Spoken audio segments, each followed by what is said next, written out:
You are watching Leicester Till I Die TV.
Watch us on YouTube. Listen on your favourite podcast platform. Or ask your smart speaker To play the podcast Leicester Till I Die.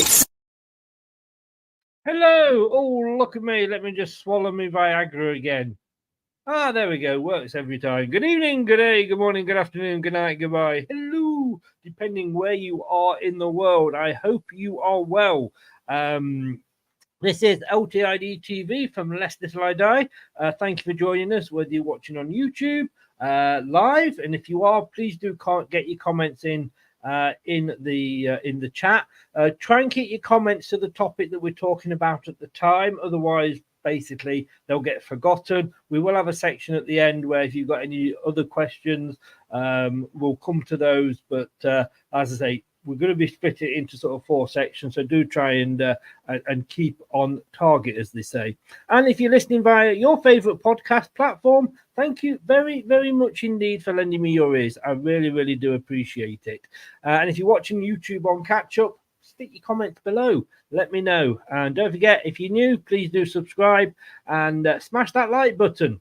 It does help the channel. And if you click the notification bell, you will never miss a show. And then when I make a mistake, like putting out a social media post saying that this show is going live at 7, which of course normally it does, but when Leicester Till I Die's very own Dame Edna Everidge, or as we know her, Kate, it has to go off and perform with other men, it gets put back. And of course, being an age I am, I forget to change the time on the social media post. So it is a 7:30 kickoff.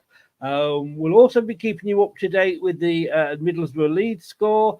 That kicks off at 8. I am wearing red in honour of Middlesbrough for tonight, Matthew. I am a Middlesbrough fan.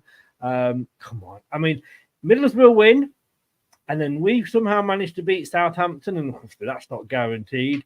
We could be guaranteed promotion tomorrow night, just before 10 o'clock. It's unbelievable to think that after everything that's happened this season, we are still in that position. This is how mad it is. And also, of course, you're looking that there's 4 teams, Leicester, Ipswich, Leeds and Southampton, that could all still go up. 91, 89, 87, 84 points in that order. They'd be guaranteed promotion normally. But anyway, Spencer, evening all. I would have thought you would have had a Middlesbrough shirt. You say a bit late. So all I can do. I'm not going to wear a Middlesbrough shirt, but red, come on. And of course, I've got to say, if there's any Coventry fans watching, what a shame! What a shame! Let me be honest with you. I actually wanted Coventry City to win. Look, I hate Coventry City. And here I'm going to do my Harry Hill impersonation. I hate Coventry City. I hate Manchester United. Fight! No, but I do hate Manchester United more. So, yes, they're lucky sods. They were even that embarrassed, they dare not celebrate. That's how embarrassed they were. Dave, did you see that? Did you see it at the end? They were all... I saw the end, and I'm just disgusted, as I have been for 2 years with VAR. That was outrageous, disallowing that goal. I'm sorry. Absolutely outrageous. Was that any different? Mark Robbins was right. A toenail. I mean, he couldn't even tell the difference on the line. But thing is, right, let's say they'd given that goal, Yeah. then going back to our win, was there much difference? Well, I think our win, it was clear and obvious. That wasn't, but by any shades of the imagination, that wasn't clear and obvious. I'm sorry. She's I clear. mean, what about Forest? Forest Yes. as well got shafted by penalties that weren't given. I mean, come on. Anyway, she's here, Dame Edna Everidge. Good evening. How are you? Good evening. I'm Clear good. and obvious, Kate. I agree with what Dave's saying there, but yeah, I understand the concept that it's in the realms of the Ben Chilwell for us. But I was absolutely gutted for Coventry yesterday. I'm not going to lie. I watched the whole game, and yeah, they were just lacking confidence in that first half. They did not get trounced as the initial goal score line suggested.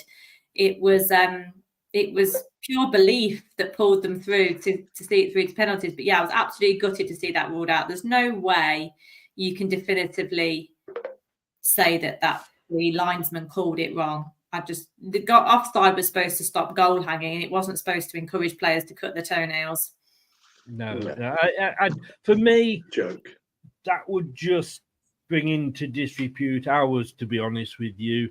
Well, clear and obvious, Chris. That's the ruling. Clear and obvious. That's not clear. That is the ruling, but Chilwell wasn't clear and obvious, I don't think. I think we got away with it. He was to me. I was calling it straight away, mate. Wow. Where's Morgan? Blue didn't detect goals, I must admit. But look, mate, I'm not arguing with you. Let's face it. To me, definitely offside. Definitely offside, Chilwell. But if I'm taking my non-Leicester hat off, then yeah, look. But anyway, that's it. Man United didn't deserve it, and they should be ashamed of themselves. They've disgraced the football. I think they were a bit ashamed of themselves. Well, the FA deserved as well to suffer because they wanted a Man United Man City final, and now they've got it. Thanks to again for the second year running. Oh my goodness, it's so boring. Well, it's perfect. They wouldn't want Coventry in the final, would they? And they made sure it didn't happen. So they're all bent. 9 bob notes, I should tell you. The views of everybody on this panel are not necessarily the views of Leicester till I die. No, you're right. Half defence, Dave. Allegedly is the word that we use here. No, I think there's a conspiracy in there for lots of reasons, and it seems to be happening all the time. And we're sick of it now. It's pretty obvious what's going on by the Premier League. You're talking about this later, Chris, but by FA Cup replays, it's all to benefit the top clubs and screw everybody else. And that's how it is, mate. We've got to live with it. Quite right. We will be. I tell you who's sitting on the fence at the minute, Nottingham Forest. Yeah. Not happy, are they? Not happy, No. Nottingham Forest. Well, And again, I don't blame them. We all know VAR is not fit for purpose. Anyway, look, we said we weren't going to start talking about VAR. We'll see how we do at the end of the show. If the Leeds game's still going on, we could talk about it just so we can follow that as well. That is an 8 o'clock kickoff, guys. It's weird, isn't it? I mean, Kate, it's weird that, and you said this to me before, and I sort of repeated that. How have Leicester got into this position where we could still be the first team to be promoted? I don't even know. Last weekend was wild in terms of results, with Ipswich dropping points, Leeds losing to Blackburn. It's unbelievable, the spectrum of emotions that you can go through in 1 week. Losing at Plymouth 10 days ago, and 10 days later you can get promoted, or 11 days later you can get promoted. It's just unbelievable. It shows how tight it all is, and there's just so little margin for error now because we're running out of games for everybody. Dave, we did the watch along, and you were very kind to come on and do the chats with me. And I think you were saying, but and Luke was saying as well, the Leeds fans are like we are, sort of like totally and utterly peed off at the moment, because they should be clear, I guess, shouldn't they? Well, they should, yeah. But it's such a crazy league this year. I mean, I'm just looking at the results for Saturday. That I got 2 points. I'm supposed to know what I'm talking about. 2 points. Well, we know And you that don't know was- what you're talking about, mate, but 2 I know. points is a little bit. Sheffield Wednesday win at Blackburn. Come on. Stoke beat Plymouth 3-0. Millwall win at Sunderland. I mean, what is going on? Watford 0, Hull 0, QPR 1, Preston 0. Come on, it's ridiculous. Cardiff 2, Southampton 1. I mean, No, you're totally right. And I in fairness, I laughed, but I only got 5 points, but I did get 3. only. How did you get, Kate? 20. Kate didn't take part in it, but she will be doing next season. She won't be allowed to get off this easily next season. It wouldn't be good for her reputation to have done it this year, I promise you. Can I say that when she put the results, predicted the results for the rest of the season just before Easter, she's got she would have got she got 1 right. I'm saying nobody in the right mind would get any right. No, she got the Birmingham result right. She got a couple of wins, but not the right result. But 5 points she would have got over all those games. But we'll see what she's like. See what she's made of next season. We've had so many weird results. Look at the Blackburn keeper yesterday. I mean, yeah, I know. Absolute howler.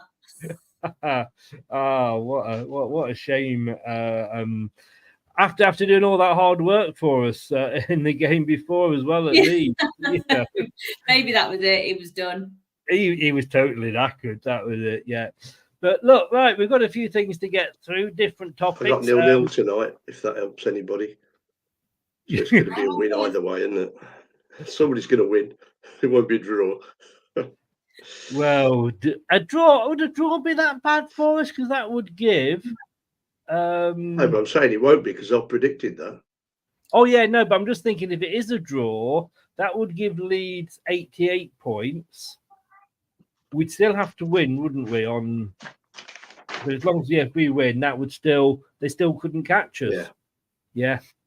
Well, we need 4 points. Come on, Middlesbrough. I love Teesside. I've always said that. It's a lovely part of the country. I know. Totally. Leeds will win 5-0 tonight.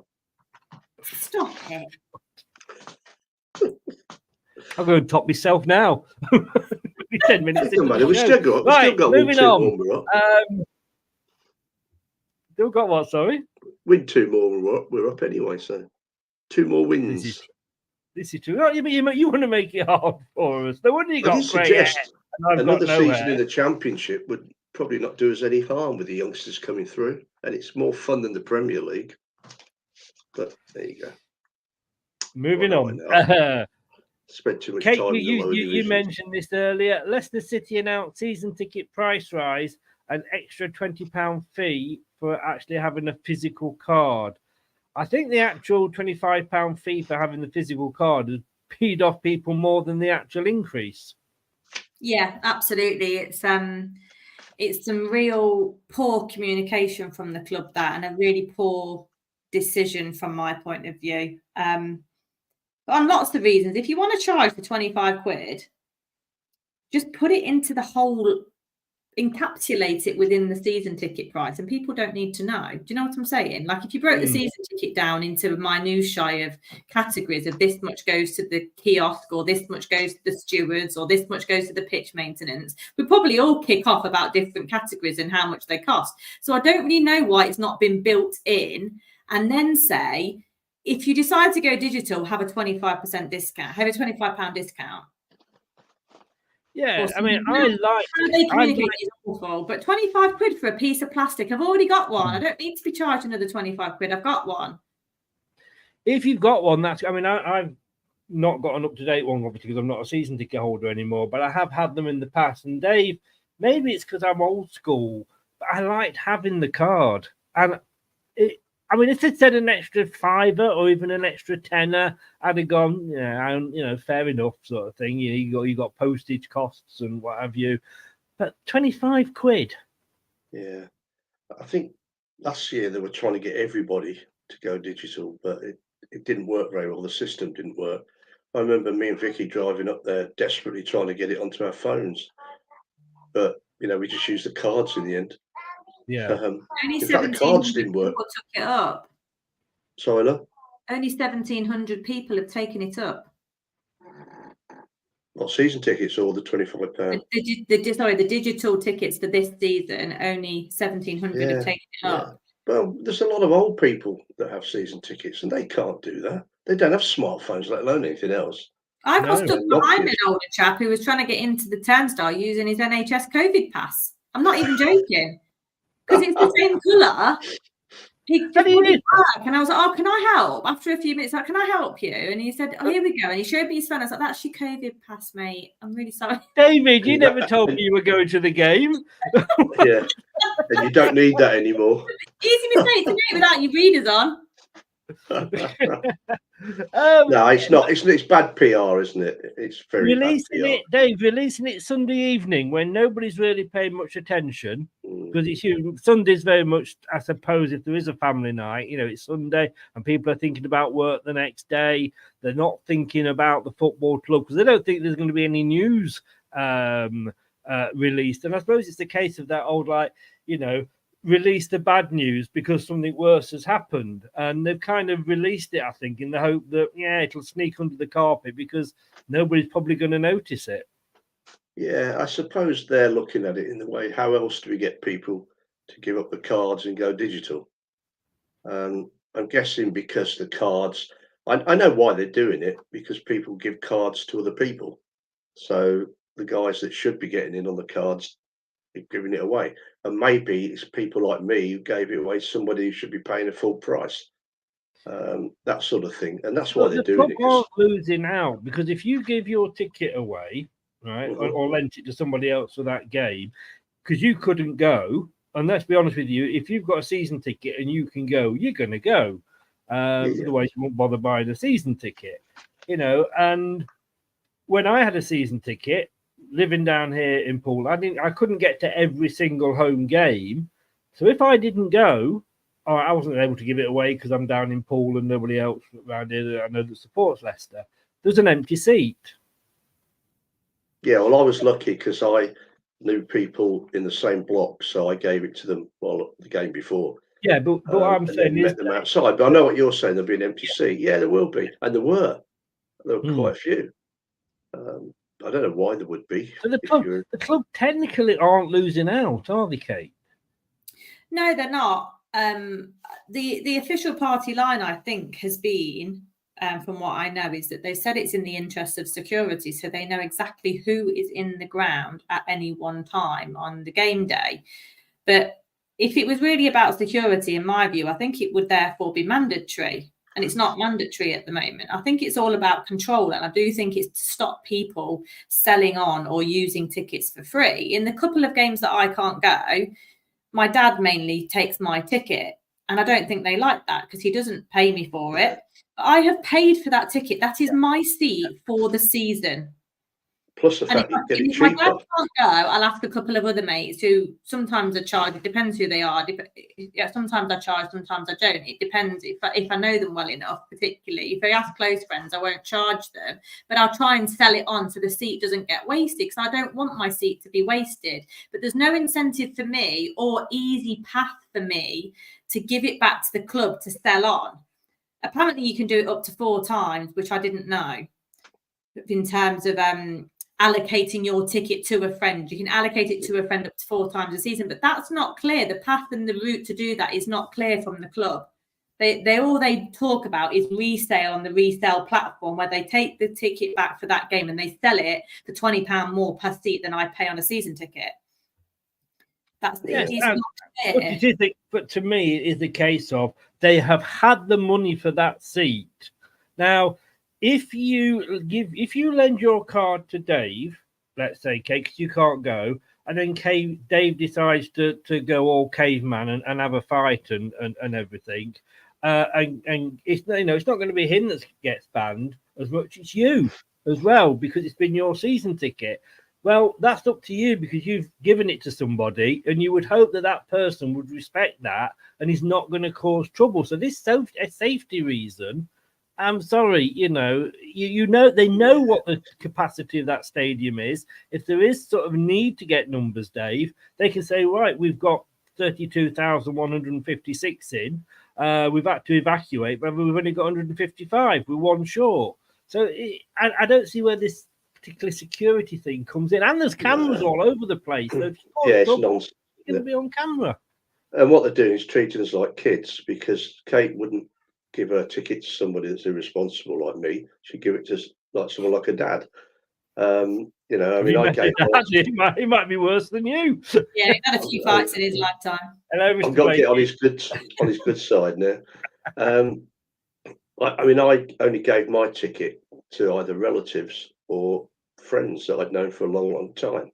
Same. So I knew they were pretty safe. The other way I did it was by selling it through the club to somebody I wanted to sell it to, because they were buying it, and that was and it was such a performance. I tell you, if you try and do anything but the platform through the club, it is a nightmare.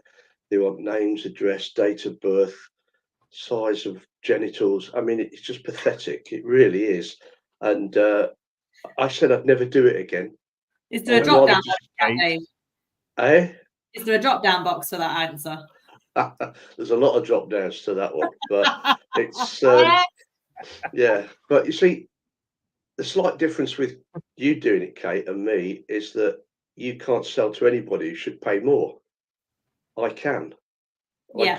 I could give my ticket to a youngster who should be paying a surplus charge, and that I thought that might be what they're worried about. But to be honest, it's such a minuscule amount; it's irrelevant. And the security thing is just a joke. They're just desperate to get rid of the cards within the next year or two. Yeah, and that's really all it is. And the only way doing it, from a fan perspective as well, like my last season ticket card had a photograph of the FA Cup picture on it of us lifting the trophy, the whole team. And from a fan's perspective, these tickets are actually a keepsakes. Do you know what I mean? I don't want it on my phone. I want an actual card, and I keep them. I have got them here with all my badges. I've got, you know, over here. I've got you know, a couple of season ticket things, and for one of those seasons, I didn't, you know, they didn't renew it. They just said keep the same ticket. Oh, Dave's gone. Yeah, did. Yeah. You know, that's right. He's sorting his drawers out, everybody. Talking of drop down boxes. Yeah. Dave's dropped down 8 years ago. What are you doing? What are you doing, Dave? I think he's finding a season ticket. Yeah, I'm sure I've still got. I wouldn't have thrown it away if it had that on it, but cycle. Yeah, that was last year, I think. I think I got a new one this season. But yeah, just things like that. But I think the security thing and safety thing is just a complete, what do you call it? Charade. Yeah, it is. They want to control who has eventually. I haven't got it on mine, Kate. That's last year's. That must be the year before then. Must be the year before. I thought, when did we win it? Oh, it's up 2021. 2021.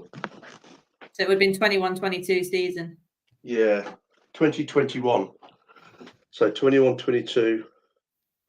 I think it was 23. 2 years. I must have thrown that one away. Bugger. Okay. What you like, Dave? What you like? But I mean, it would naturally, you'd get to a point where naturally, you because I mean, us oldies would eventually, obviously, slowly pop off over the years, and everybody that's coming through would have the smartphones. But what if your battery goes? Yeah. Yeah, exactly. Yeah. You know, what if you drop it? You know, there's so many things that can go wrong. I think there is leave your phone. Problems as well. Like when there's a cup game and it's obviously not included on your season ticket, everybody pretty much has mobile tickets, and the queues at the turnstiles are absolutely bonkers. Even like 15 minutes to half an hour before kickoff, the queues are insane because it's not quick enough and people struggle. I just don't know. I don't know what the issue, because the turnstiles are unmanned now as well. There's no one to help you. Like I said, old Mr. COVID pass was scanning away for about 20 minutes before I decided to help him. Like we got in twice due to a steward. But there's people that it's failed on entry for a few people as well, from what I've read. Like, and people have missed kickoff because it takes ages to sort out. Like, you just don't get that with a ticket. Oh dear. I mean, I mean, it's a similar sort of thing. I had a voucher to use in a supermarket, and when I went in, it was on my phone, ready to show the lady so she could scan it. It had a QR code on it. By the time I'd bought 2 or 3 items and got to the till, it had gone off, and then I was holding the till up because I had to go back on my phone, get back to the email that they sent me, open it up again to show her. Well, And if you get stuck in a queue, like say behind Mr. COVID, bless his little cotton socks, you know, your phone can go off. It's just, can you see, Dave, a point where they might come out and go, actually, we've got this wrong, guys? yeah, I think so. If enough people kick off about it, because I think you're right.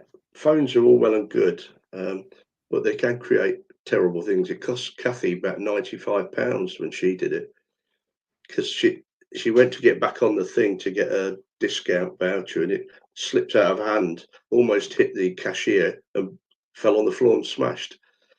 You know, all she needed was a card to just give and say, here you go, here's my voucher, scan it. I mean, what is wrong with that? We're all paperless freaks now. The insurance industry said we'd go paperless in 1986, I think it was. I mean, you know, they're worse now than ever. I assume they are. Certainly were when I was in it. So there's no such thing as paperless. It won't happen. It can't. The devices aren't reliable enough. The internet's not reliable enough. Not everybody downloads it. That's another problem. Do you think, Kate, that people are going to look at this, and this may be me just being cynical, thinking, yeah, well, the club need the money. They're desperate for cash. Not desperate for cash, but we've got all these problems. It's the way of getting a bit of money back. Yeah, I think that. You're always off again. I think that's in the mix for sure. But I genuinely think the main. What's he doing? I've seen how much it'll make them. Are you sorting out my new mortgage, Dave, while you're at it, please? Yeah. I think the genuine aim of them is to control the resale of tickets.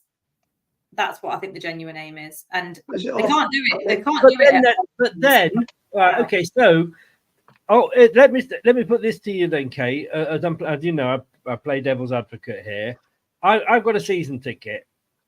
I can't go this tomorrow night because I'm away working and I can't get up after work. So let's be honest with you, how many games have changed for telly these days at the last minute when we think we can go and suddenly, well, we can't. They're happy to take the TV money for tomorrow night, but yeah, they won't. If I don't go, they won't say, well, actually, you didn't go. I'll give you that money back. But they want to charge somebody else for having my seat that I've already paid for.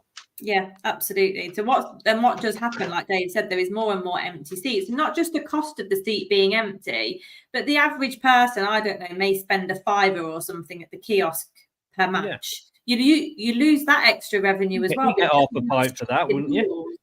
Yeah, I think so. Maybe a quarter, maybe a swig. £5 for a sausage roll. But it'd be interesting to see how many do actually use, not the resale platform, because that's different, but the passing on platform where you choose the person that you want to allocate it to. But why should it be so damn difficult? Why should it be so damn difficult? It shouldn't be. But I've got to say, why do they charge us? Because they are making money twice on one seat. Fine. If you're going to resell it, and don't let me do it, but give me the money back if I'm not going for whatever reason. Because it might be that I'm not going, not because, I can't be bothered, the team's playing shit today. But Dave, I can't go because you've changed it, or you've not changed it, but it's been changed for Sky or not TNT. And therefore, I cannot now make that game. I think on the platform, you get the money back. I'm pretty sure I got the money back when I sold it.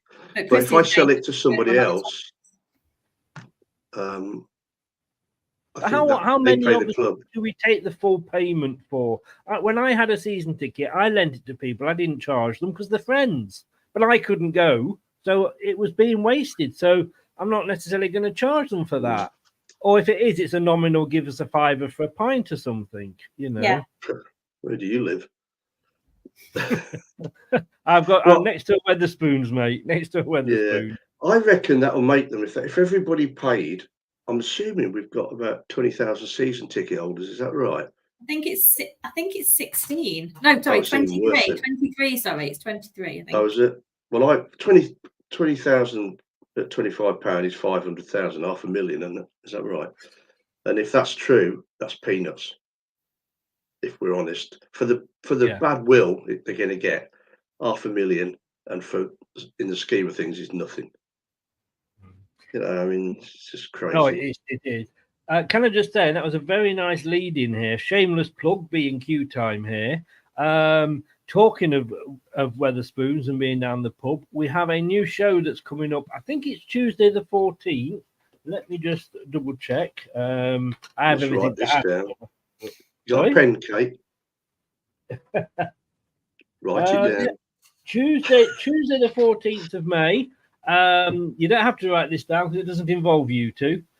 No, but I'd like to know. Fine. But it could be you and me on that picture there, Dave. I mean, Kate does think we go back a long way together. I drink lager. Is that the only reason why it's not you in that picture? But no, coming live from a pub near me. And two fans down the pub will be two of us down the pub in a corner. We've been given our own little area that we can decorate, and we're just going to be silly, have a few pints. You'll see us get drunk probably slowly on the show. And thank you very much to my local for supplying us each with 2 pints. That is very kind of you. Sorry? It's very nice of them. It is. And very nice of them to let us have the enclave that they have done, which is all very private and personal. So that's coming up. That's Tuesday, the 14th of May. It may be one in a series of one, depending on how it goes. We may not be invited back, but there we go. Kate, 5% increase.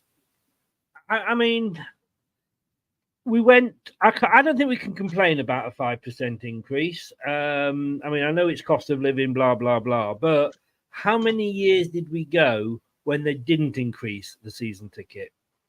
Yeah, this is my 10th season as a season ticket holder, and it's only the second increase I've had. And the second year, I actually got a loyalty discount for renewing for the second year.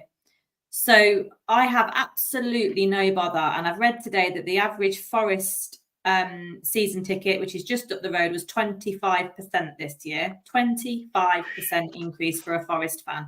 Wow. So I have no problem with it. A, because inflation over the past year, I think 2023 inflation was about 7%. Year to date is just over 3%. But if you really want to look at it, the past 3 years has been 25% roughly inflation, and we've not had any of those kind of increases. Plus, the club has its own costs. Do you think when they buy in the beers and the crisps and the staff, that those costs aren't going up? If you don't increase your prices, you go backwards as a business. That's just how it works. And we're in a high inflation environment at the minute, and I'm more than happy to pay that. Plus the fact that football inflation, it would be no surprise to anyone, is completely different to normal retail inflation. Same with medical costs. Medical cost inflation is completely different. The inflation in football is probably about 20% a year. So I have no problem with it.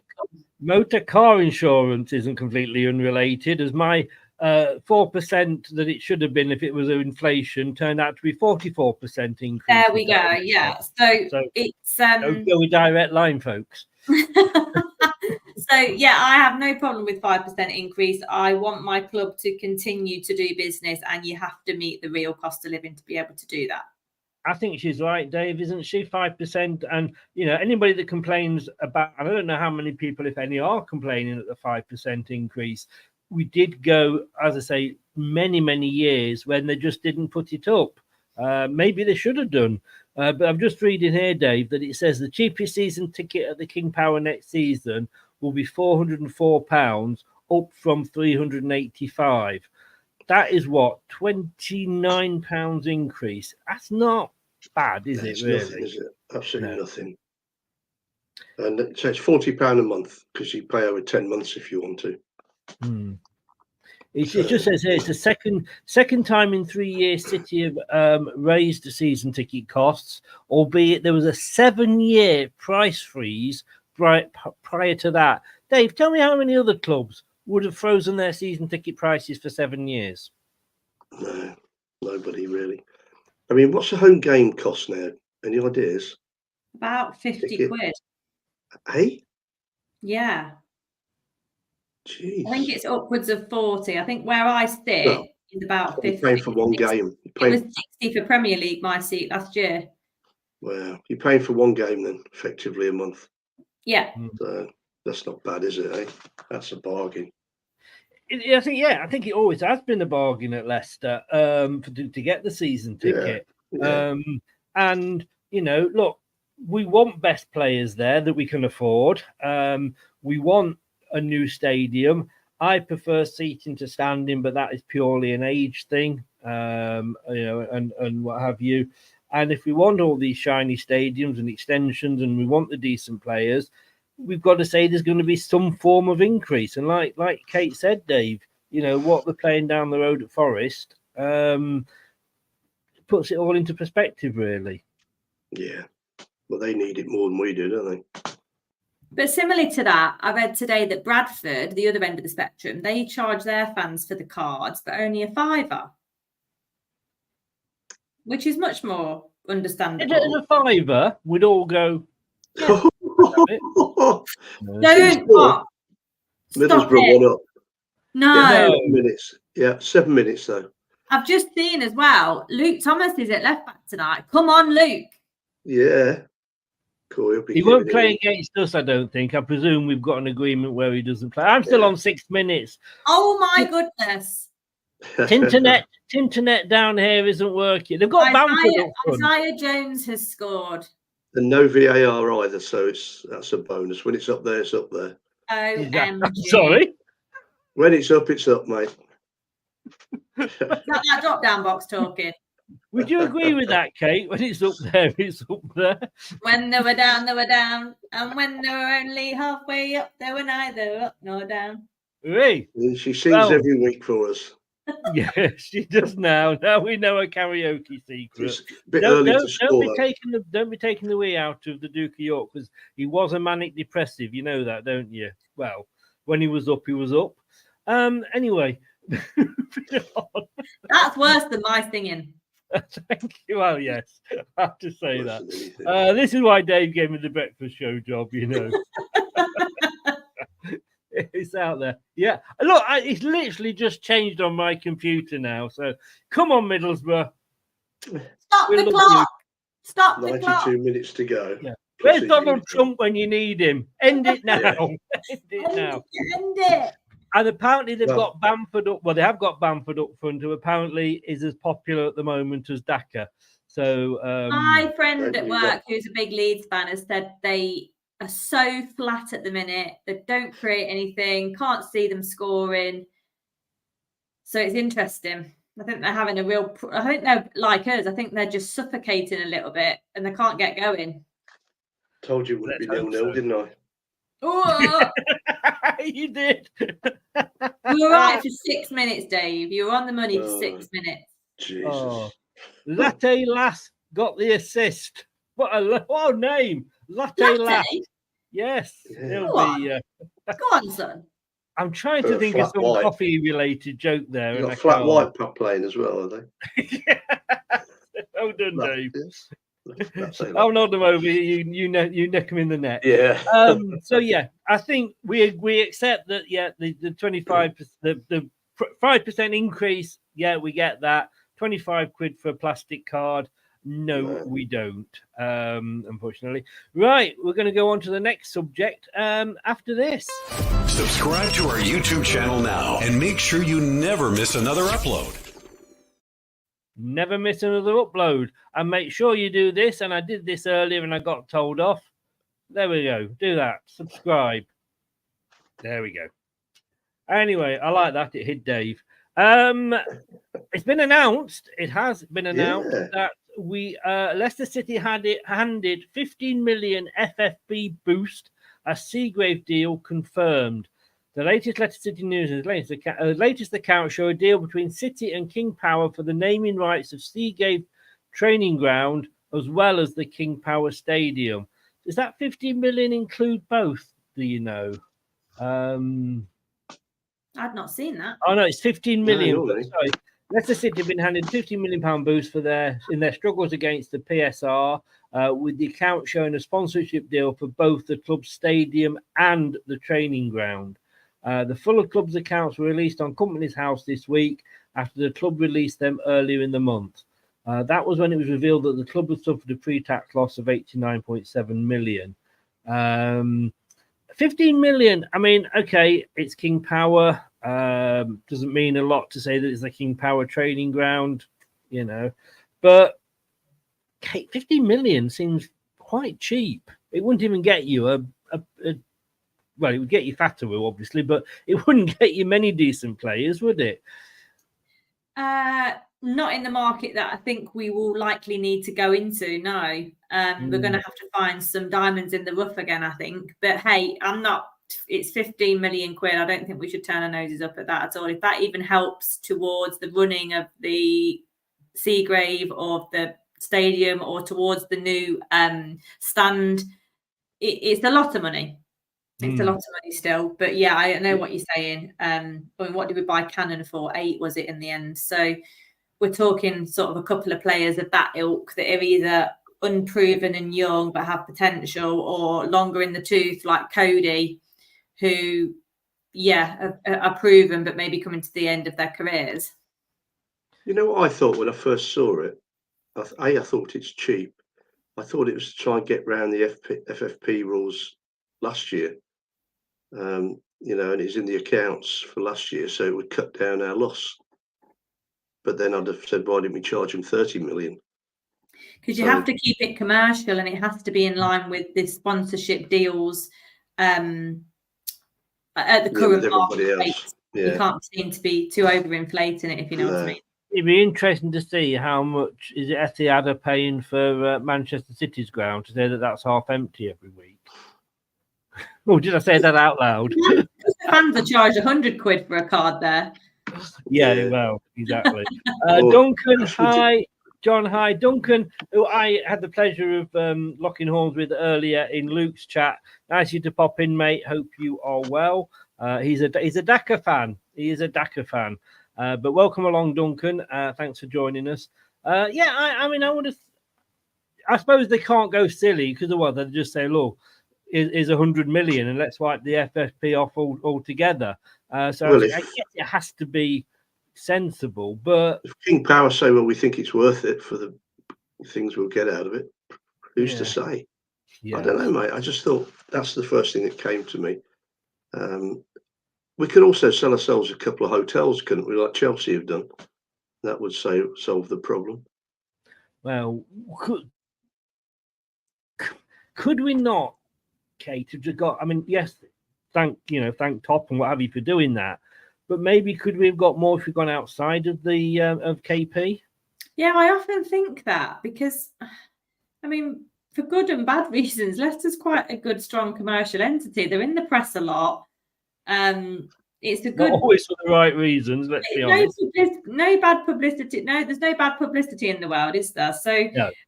It would be interesting to see what offers were on the table as well. I think, for sure. But maybe they're just keen on keeping their brand in the UK. It's a way into the UK to keep their brand on, like brand awareness. Yeah. Dave, I think was it FFP, wasn't it? We had that awful logo that we had on up until this season. I think we lost them because we got relegated, didn't we? It's 1-1. Sorry, it's 1-1. It's bloody Jimmy Somerville, isn't it? Penalty. You see, it's fixed. They paid the rep off. Don't deserve it. 1-1 will do. Well, Middlesbrough have shown what they can do. But yeah, so maybe it's for a year, so until we get back up into the Premier League, hopefully, if Middlesbrough can help us out, and then we can ask more for it when we're in the Premier League. I used to work, Dave, as you know, at Blackburn Rovers, and they were at the time, as they are now, in the Championship. They'd won the Premier League. but they were trying to sort of get sponsorship deals in, and they had rooms that, you know, that were available during the week when there was no game on, and nobody wanted to come because basically you had Manchester United down the road, and obviously that was the name, and they were in the Championship where, you know, the other teams around them were in the Premier League. So maybe, Dave, it's an idea to just King Power to tick it over, give us something to help with the financial situation, but next season maybe offer it out when we're in the Premier League. Yeah, that's, well, we're going to need it, aren't we, to keep up? Because if we get the points deduction, somehow we've got to get around all that, and I can't see it. But maybe we're going to get something whichever league we're in, though, aren't we? Really? Yeah, maybe we should stay in the Championship, have a bit more fun, and, you know, play. Fun. It's been stressful. Yeah, good point. Yeah. I tell you what, I was taught we did the Southampton preview, and it was great to have Jack on from Match Day Vlogs. He's in a band. I did tell him to send me some stuff over, Dave, that I can forward on for the transmission show. But he said exactly the same, because obviously they're the outsiders to go up. And he said, you know, another season in this league, not the end of the world. You know, at least we're winning again. But I mean, just look at that. That does look good. That training ground, doesn't it? It's beautiful. I've been a couple of times now. I've been to see the under-23s play there, and each time you can go and have like a wander round. You can't get into the main building that you can see at the bottom of the screen there, but you can walk into the big pitch in the middle, and you can walk around all the outer pitches and have a bit of a nosy in and stuff. And it's unbelievable. I mean, there's a 9-hole golf course there. It's like a spa. It's like a really expensive spa. Like if they closed it in closed season and opened it up to paying customers, I would pay to go there. Well, you can maybe have the room next door to Enzo. Leeds have scored again.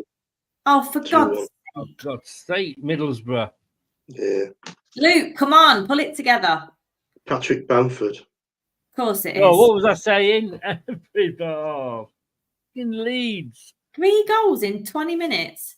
God. But yeah, it's beautiful. You're spoiled there as a player for sure. It must be one of the nicest training facilities in any sport in any country. Yeah, what a nice way to earn your living.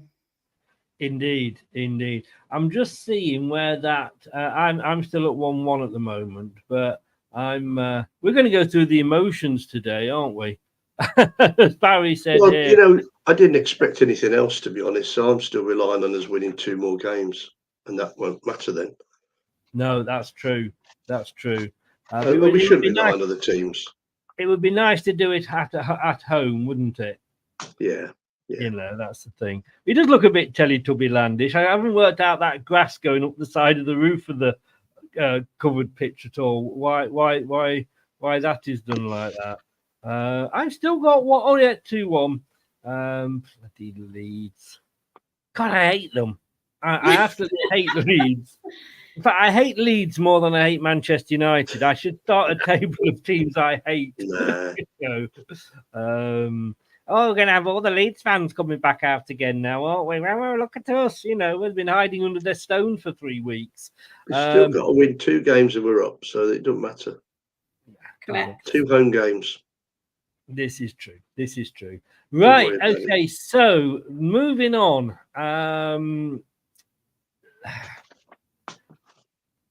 Do you remember when we played Liverpool, Dave? Yeah. A couple of seasons ago. And we beat them at the King Power. What? And we had a certain Hamza Chowdhury that was playing, I believe, right back that game. And he was walked off the pitch by Brendan Rodgers, and who was hugging him and going, pointing to him like that and bringing him up. He never played again for Leicester under Brendan Rodgers. We didn't see him for the rest of the season, and he went on loan to Watford. I don't think Enzo's going to do that, is he? No. I'm still not sure about him playing it right back, though, but because he didn't look comfortable. I don't think. I mean, you saw it more than me, Kate, but I wasn't sure. I mean, it's great what he did off the line and a couple of tackles, but I don't know. He's easily caught out in that position, I think. But look, he had Kate 3 goal line clearances, 2 in one in one, and it was a perfect hat trick, right foot, left foot header. I didn't realise that it was a perfect hat trick of clearances. Yeah. I mean, yeah, I'm in agreement with Dave. Him at right back gives me the heebie-jeebies, and it did on Saturday. And his first one that he cleared off the line was because he didn't track the man that had the shot. So if he'd have done his job, it wouldn't have been a shot. And the one that he cleared off the line, and then the one where he headed it over was amazing. But the one before that was, again, as you see the phase of play, he stood on the penalty spot, and there's 2 men coming into the box. Why is he hadn't tracked them? He had no idea where they were. But apart, his awareness at right back is really poor. But that said, his grit, his character, his industrial. Hard boy. He's a hard boy, isn't he, on the football pitch? When you hear him talk at the end of the game, he's really soft and lovely and like a teddy bear. But on the pitch, he brings something else. And we've got a hard boy there. I think he's the only one in the team, really, because Vardy could do it, but he's in the wrong position. But yeah, he made amends for his errors, because he had to. If those goals had gone in, you'd have seen from the replays. Our mistakes.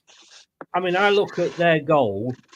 Cody was caught out. He wasn't covering well enough for their goal, and as Mads came out, it kind of confused us from what I could see. Confused Cody, and Cody had to go then to his right to try and because Mads was coming out, and then again he was behind the play and he couldn't keep up with the ball. People make mistakes, but if you're going to make a mistake and then you rectify it by making those, you got to give the guy some credit. Yeah, and what I mean, I give him credit for that. He was really dogged in his performance, and he stuck his heels in. And I think he said in an interview that it was one of the biggest games of his life, because it's such a big game for us to win on Saturday. Connor Cody said after it was a must win, and that's how they approached it, which is really good to hear. And I feel like everyone did their very best, and Hamza stood out with that. His effort and his character and how much he desires the club to win is never a question for me. But it is always a bit desperate with him, isn't it? Yeah. There's a desperate nature. I think we can. I think he. All right. I don't know whether he deserved a kiss off Enzo or not. That might have been. Well, you did say last night. Ultimately, even if it was or wasn't from his mistakes, he saved things on the goal line that Mads couldn't get to. So, if you do check the bbc.co.uk /Leicester City tomorrow, better late than never, Dave. Sorry. I will be discussing. Hamza. Just quickly on the match, Dave. We did to West Brom what Plymouth and Millwall had done to us. They deserved at least a point from that game. Oh yeah, God, yeah. I was thinking more Bristol City actually than the other two, because I don't think against Millwall or Plymouth we did anything. Well, really. No. But Bristol City, we should have won that easily. But we didn't really do enough. We were the worst of the two teams on that pitch against West Brom and Albion. Yeah, West Brom was brilliant. 5-0 up, come at half time and put that game to bed. And that was how we played against Plymouth and Millwall. Yeah, it just shows you though that you talk about mistakes at the back, and Cody did. But for somebody of his experience, I was surprised he didn't step up. I think I said it on Saturday. All he had to do was step up. He could see the forward was going. He saw where the ball was. It was obvious what ball was coming in. Just take one step, he'd have been offside. And that would have stopped any problems at all. But he didn't. He tried to track back, and he was the only one tracking back. So, that's just basic defending that they got wrong, which surprised me. Maybe it's lack of match practice, I don't know. But, it's not a thing that they seem to do anymore. Though, is it? That's the thing. It's not his natural position, is it? No, sorry, you talk about Hamza? No, Cody. Oh, sorry, I thought you were still. No. Cody should have stepped up, and he was the only defender out the line. Yeah. And that's not playing with these guys regularly that causes stuff like that. But yeah, so no, I wouldn't. I mean, I gave him man of the match. Yes, yeah, as It indeed was he him or Mads, but you know, I thought for what this shit he's gone through, you know, and he battled back. I thought he deserved it for that. Yeah, no, he did, and he got most people's man of the match. And who scored here? He got 7.94. But that, Kate, looking at that, you know, 5 tackles, 1 interception, 3 clearances, 2 block shots, like 5 fouls. But like I say, that's his game, and you need that enforcer. If only he could play like that every week. Yeah, I know. Yeah, but I felt like he led the character of the team. I mean, he is the vice captain, and he really put in that kind of performance at the weekend. It was great to see. The crowd loved it because the crowd loved to see heart and character and fight on that pitch, and that's exactly what he showed. And it mattered to him. It really mattered. You don't often hear from him in post-match interviews, but his interview was the same. Like, it really mattered. He's a Leicester lad, and he doesn't want us to spend another season in the Championship. He knows he can see a route out, and he was desperately trying to go down it. But so's Dewsbury Hall, isn't he? And you know, he's been struggling like crazy for the last 6 or 10 games. Yeah, very disappointing. Hiya, Geordie. How you doing? We'll be the worst team in the Northeast. They need to do us a favour. They were 1-0 up. Come on, Middlesbrough. I've just seen that Luke Thomas played the offside for Bamford, and he wasn't anywhere near offside. So he put his hand up, didn't move. Bamford went and then scored. But no wonder we got rid of him. Duncan says, where is his natural position? I think defensive midfield, isn't it, Kate? Yeah, I think so. I mean, I was really, really encouraged to see him in that sort of more forward position in place of Wilf and that Bournemouth match. I thought he did superbly because he's out of danger, which stops my heart rate going through the roof. And he can be really progressive. Like, Enzo's really done well bringing that out of him. He was such a negative player. Him and Wilf were very much pass backwards first, and nothing's going to convince us to pass forwards. But Hamza has slowly become more progressive. And defensive midfield is his go-to, his bread and butter. But I would like to see him more in a Wilf position sometimes. This is his heat map, and again, I've tried to lighten it up so you can see it a bit more. But yeah, when you look at that, 83 touches he had. There's a lot, but look at. I mean, he's doing his job there. I love the heat up on the goal line. Yeah. There's that. But look at that, Dave, and you can't argue his work rate. Might not always be the work rate, as in the standard that we want, but he's put 83 touches and he's putting the run, the work rate in. You can see, which is why he's a great midfielder, defensive midfielder, but not a fullback. That's not a fullback heat map. That is not a fullback. He's getting pulled into the middle, which I know is when we're in possession, but we had the least possession on Saturday, which was something Enzo had to get his head round. But he just gets pulled in. He gets pulled in and he's not aware of the runner. No. But none of our fullbacks are they? They've ever been. Look, even last year. Ricky P's the only one. JJ's all right. JJ's all right as well. I tell you what, though, we have had a problem on that right-hand side ever since we played this system.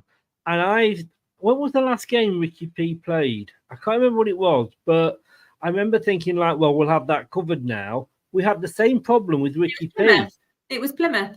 Plymouth, was it? Yeah. So we had that same problem with, they're attacking us down that side. And he doesn't cover that, does he? I mean, he's all over the place when he plays, so he's supposed to be. So we don't have a right back. I mean, he's supposed to be right back when we're defending. 2-2. Get in there. Yes. Not that I care, of course, because we've got to win our last 2 games, but come on. I think I know it's not a watch along, but is that long?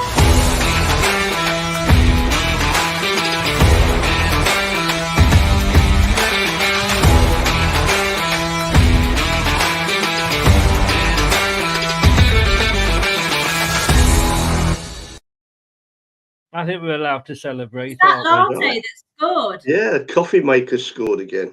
He won't be a flat white anymore, will he? He certainly won't. I love that name. Lighty laugh. Great goal. But look, whoever plays that role it is really where that map is supposed to be, because you're supposed to be in that right back when we're defending to make it four at the back, and when we're going forward, he moves up to be with Harry Winks in the midfield. And like I say, Ricky P, I love Ricky P to bits, and I think it was. Oh, I don't know. He's injured still, possibly, isn't he, for tomorrow?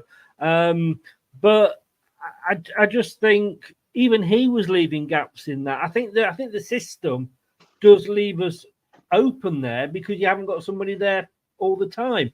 I think having Cody in there, Dave, helped us though. I know, he said he did get caught out for the goal, but he wasn't going as far forward as FaZe, was he? Well, he likes to control it from the back, doesn't he? And that's what a decent defender should do. I don't get this Ricardo thing. You say he's not fit for tomorrow. I'm not. I've only just seen a headline. I'm not. He was on the bench, for crying out loud. He must be fit. I don't know. Like I say, Dave, don't quote me. I've just seen a headline. Okay. Ricardo's fitness update or something. So I don't know exactly what it is. With him and Vardy and whoever else, Dewsbury Hall. Yeah, that one. Yeah. Okay. But yeah, it's just. No, I think it's right. Okay. Yeah, Cody doesn't go as high as FaZe does, and it was good to have that player back because obviously he hasn't got the legs either, and it allowed Vestergaard to go up more.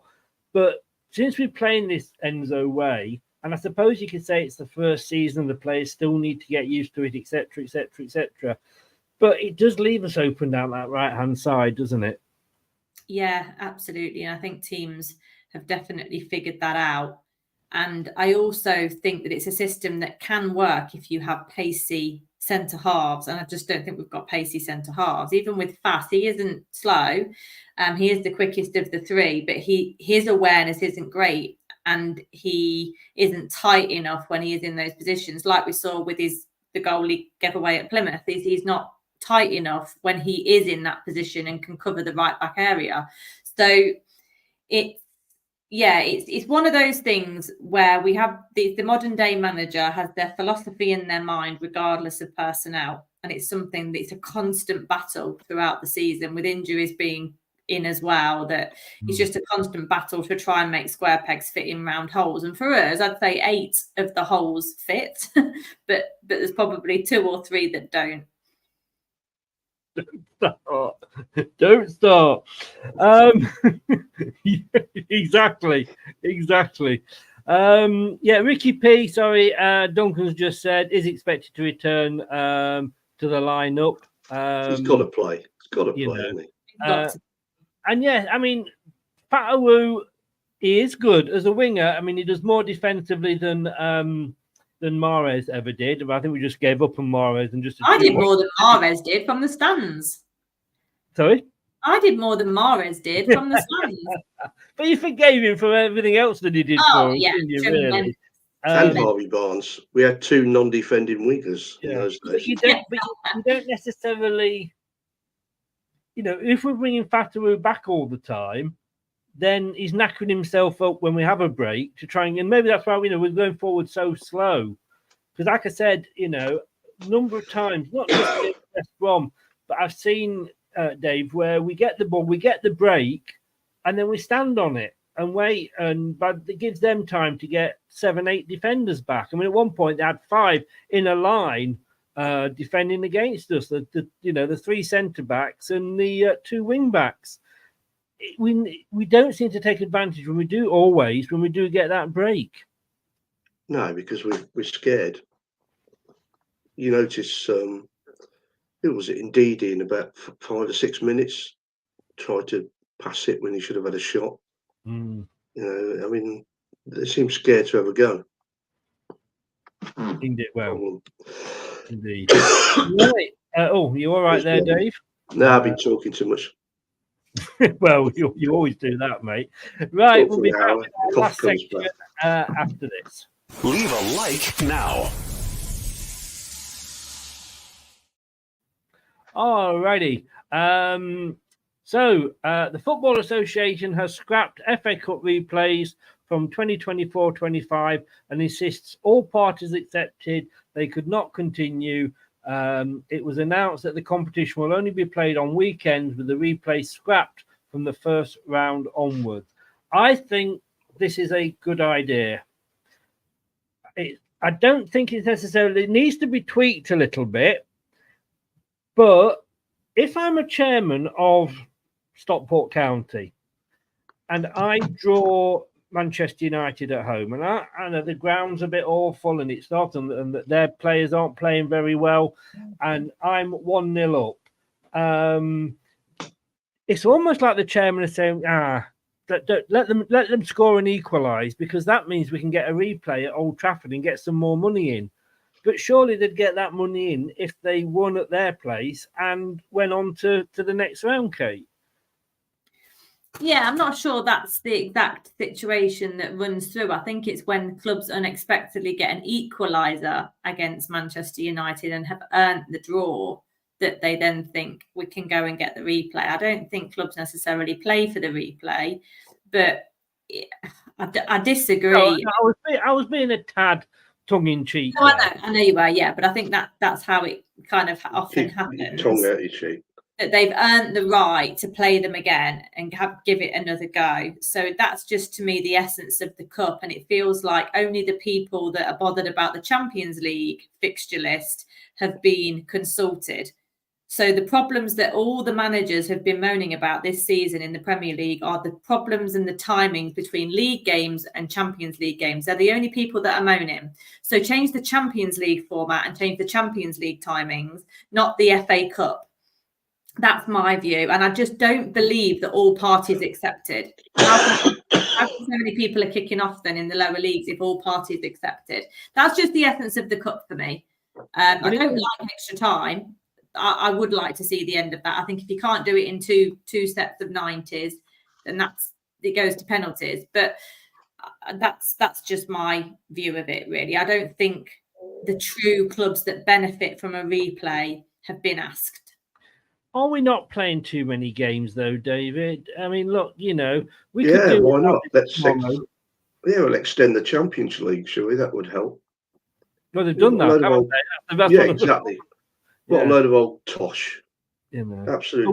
Would we be moaning if we were in the Champions League? If let's say they took the Champions League places down to 7 and we finished 7th. Well, that year when we finished 5th twice, and they said to us, Dave, that actually we're going to extend the Champions League. We're going to give the English teams an extra place, and whoever finishes 5th will be in the Champions League. And we'd got in the Champions League for 2 seasons running.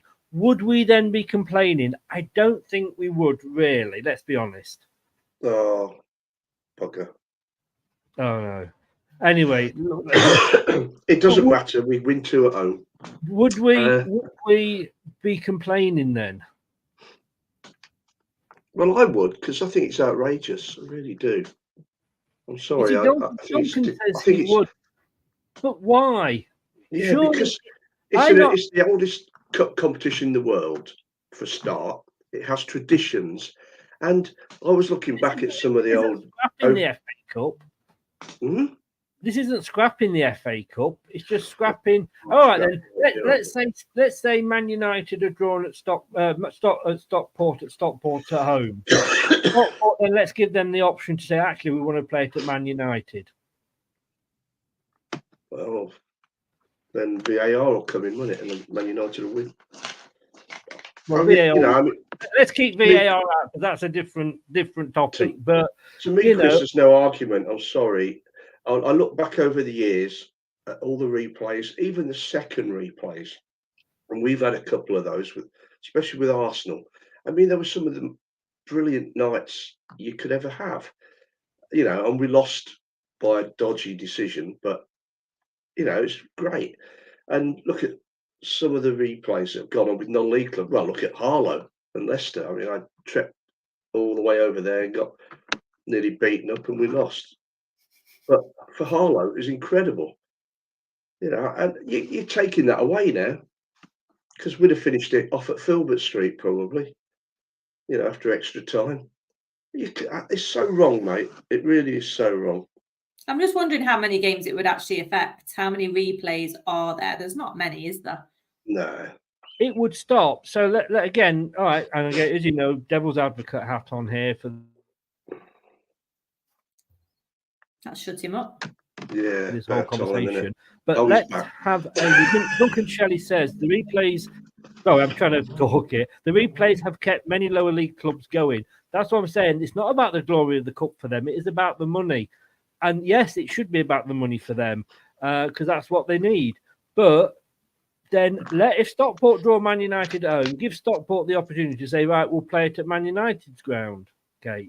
It's not just the money, Chris. Trust me, it's not just the money. It's the glory. It's the history. It's the looking back in 10, 20 years' time to see what you've done. Leatherhead, Leicester. Leatherhead chose to play at Leicester, but then Leatherhead's ground at the time was not even suitable for playing a 4th division club as it was then. But, it's not about the money. They've lived on that glory for 40 odd years. But you do, you do. But I just think, Kate, that what I just don't see what major effect this is. This is not bad for the competition. It's good for the bigger clubs, of course it is. There are ways around it financially. Maybe if let's say, like, going back to Stockport, Man United, and it comes out the hat, Stockport at home, Man United away. Let's give Stockport the chance to do right. We'll play that at Man United Stadium. Then Man United gives all that money to Stockport, which they could afford to do. Is that what's happening? Is that what's happening? No, I'm just putting up odd scenarios here. But if we get rid of that's not what's happening, but maybe that should be what's happening to allow this to be more acceptable. Yeah, it's about being able to incentivize smaller clubs to make money from the FA Cup, because that's ultimately why clubs want to get far in it from the commercial aspect. Even getting to the 2nd or 3rd round for some of these lower league clubs is just a phenomenal achievement and something that will live long in the memory. So to have I remember years ago watching Stevenage Newcastle, was that in the 90s, and to have the likes of David Ginola and Alan Shearer at such a small ground as Stevenage was absolutely unbelievable for them.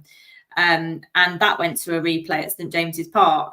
And I just think, what I don't understand why the problem is why they've done it. How many games does this actually impact? And then why do you think it's needed? That's what the decision's not clear about it, really. I think they're looking at it, as far as I understand, they are looking at just trying to cut the number of games down.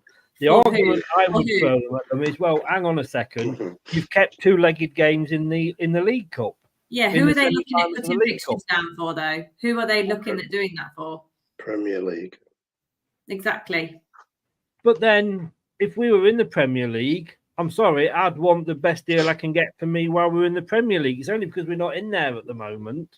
I disagree. When we had a really congested fixture, when we were playing Thursday, Sunday continually, I and probably lots of other Leicester fans accepted that is the penalty for success. If you want to make it through and get the quadruple or the treble, do you know what, mate? You're going to have a fixture congestion come April and May time, which is what Pep's been moaning about this week, which does my head in. Get out the Champions League, mate. Sack it off. Just come out. If you don't want to compete, then don't compete.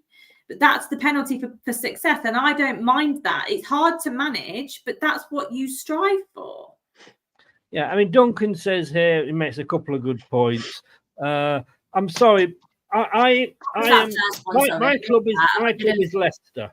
My club is Leicester. I don't particularly give a toss about Rochdale or Oldham. They've got to be able to look after themselves. And if they're not being able to make to cut cloth, within their means, as we have in the past, that made me go out of business. But they need to start looking after themselves and stop coming to the bigger clubs and saying, can we have a handout, please? Can we have a handout, please? Yes, they might play at grounds that they never get to. But then what the argument is if Stockport get to Man United and Man United put the youngsters out. Arsenal did that for season after season after season until it got to the quarterfinals. You know, there was no, you know, Arsenal never put, you know, any big players out. So they, you know, they never got to go and see these big players because they weren't being picked by Arsene Wenger. So what if Arsenal had played at Stockport or Man United played at Stockport? Stockport could have won it. They won't win it at Old Trafford, but they could have won it at their home ground. They'll get the money, Dave. That's what they want. Yeah, but they'll be out in the third round. No, it's not just what they want. That's part of it. It's not just what they want. Trust me. But if it's played, if there's no replay and they manage to get a win or whatever, or hold on for the win, then they'll get through to the next round. Because let's face it, how many lower league clubs go to the big grounds and win in a replay? But they get a replay out of it. They go and play, but they've had a chance. Money out of it. Yeah, but they've had a chance at home.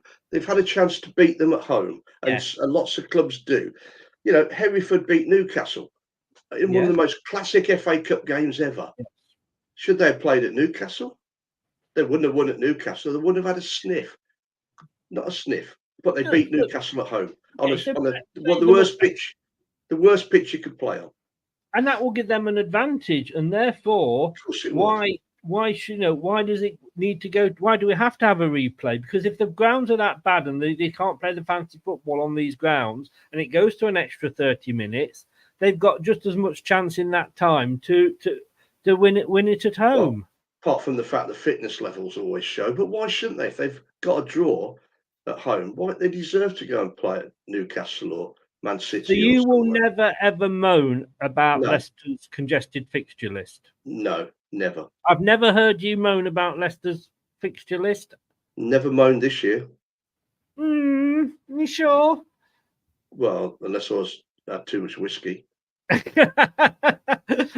think I'm not saying you went mad about it, but I'm sure you have moaned at the time. Chris, the FA Cup is too important. But there's moaning about it, and then thinking, why? There's moaning about it, and then there's moaning and saying, I want a complete old school cup competition, completely revamped and changed in its unique way. Can we not move on? I mean, we might as well still be playing at Filbert Street. We're knocking down buildings like it's going out of fashion. We're knocking down history in this country. Now we want to knock down the oldest football cup competition in the world. People around the world admire. Around the world, they all admire it, and now we want to get rid of it. Because that's the next step. We could bring those things, those wooden swivelly things back that people can go. Hey, that's the next step, Chris. That's the next step. They're playing the semi-finals at Wembley. Why? Because it's money. That's not good for teams like Coventry. You know, it's good for teams like Manchester United. Coventry a trip to Wembley this season they might not have had otherwise. Well, that didn't do them any good, did it? Really? But yes, we won the FA Cup, Duncan, but I don't know how many replays we had in that run. I don't know if anybody can tell me. I don't think we had any replays, did we? I think we did that year. No. Winning it is one thing. Yes, we want to win it, and obviously we've got that in our recent history. But we've got to look at how many games we are playing. Somebody said there No, hang on a minute. It's not how many games we are playing. How many replays are done each cup? There's probably less than 5 from the first round onwards. So when you say we need to play less games, it only impacts, the maximum it impacts is probably 10 to 20 clubs out of the whole 92 or however many it is in the first round each year. So who is it really benefiting? You're taking away an opportunity for the majority by saving a couple of games to an extreme minority in number. And who is that to benefit? You're sagging the small clubs off for saying they just want the money, but the big clubs just want the money because they can't be asked for the replay when they've got the Champions League next week, which is worth more money. Of course. You can't have it both ways. Why can't the smaller clubs want to get more cash? Because the bigger clubs are chasing the other cash. And they invented another European trophy as well. So how does that work? So we're going to play even more games. They can get the different teams because the team's not going to be in the same cups, are they? You can't have Man United in the Champions League and in the Europa Conference. It's going to be different teams. Villa wouldn't be playing those games, would they, if they weren't in that because there wouldn't be a UEFA Cup. And Okay, there wouldn't be the if you Champions said League. to me, would I want, no, right, we've won the FA Cup, would I want to win a European Cup next or another FA Cup? European Cup every time. Because we've got an FA Cup. It's not what it was. You know, the day. No, it's not, because it's been screwed. That's why. Yeah, it's not for clubs like us, but the FA Cup wasn't built for clubs like us. The FA Cup was built so that the minnows can play the monsters every single year. And they've still got that chance. They've still got that chance. And the unique nature of it allows for replays up to a certain round. So you really can't have it both ways to say that small clubs aren't allowed to chase the cash, but the big clubs are. They can chase the cash because they're still in the draw to get the big clubs. But they don't get replay, which is chasing the cash. But the big clubs are allowed to chase the cash because they've got European competitions to. What my argument is that why has this decision been made? How many on average cup replays do we get each year? And who have you made this decision for the benefit of? They will have made the decision for the benefit of the top clubs. Let's say the ones in the Premier League and the top half of the Championship. If it meant that we had fewer, and the argument is that they shoot themselves down in the foot because they say we want less games, and then they go off and play a tour of Asia or a tour of America. So they shoot themselves in the foot. And they're bringing things like the European Conference League, which we were in and we've enjoyed, but that's a relatively new tournament.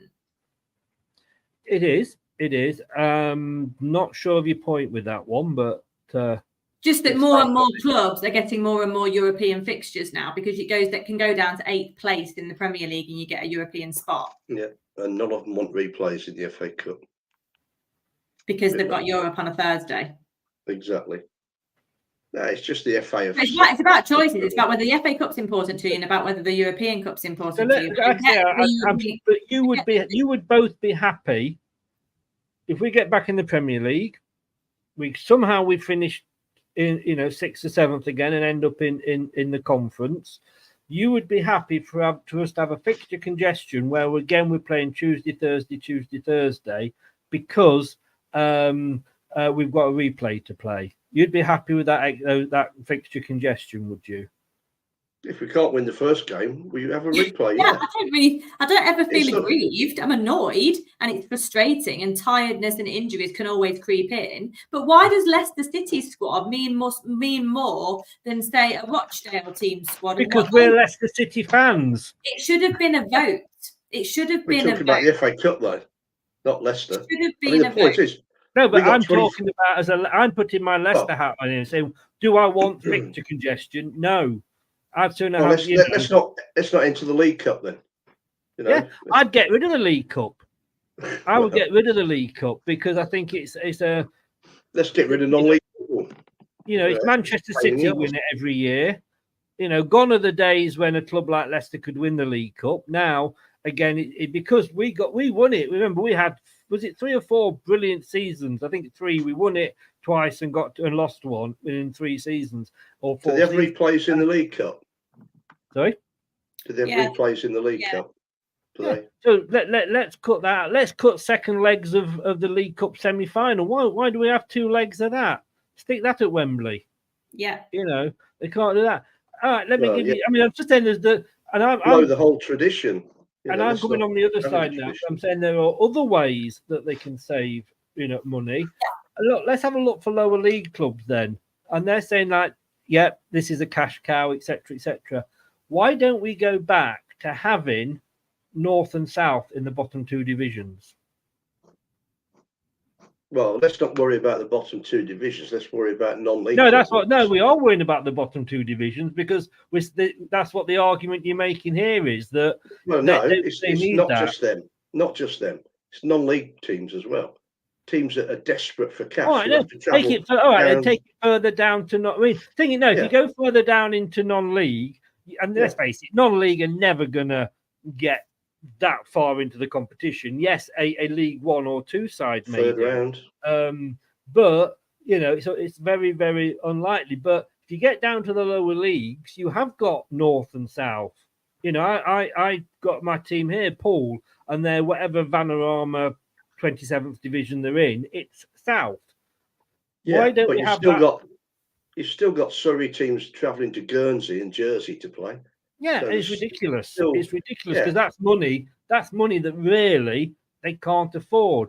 You know, if No. they had to play all their games against teams in the south of the country, rather than travelling, let's say, like say, to Guernsey or even up to Teesside or Geordieland or wherever.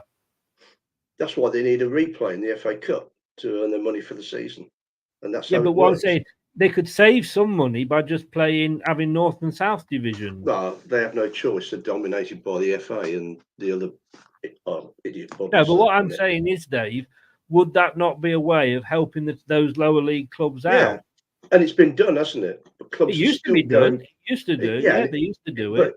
clubs are still going to go bust, aren't they? You know, you can't expect them to survive. The FA have sold out to the Premier League on the basis that the Premier League have promised all these millions to grassroots football. I've been hearing about this for years and years. Grassroots football is going to be given all this money. Where's it gone? It's not gone in any grassroots football I used to be involved in.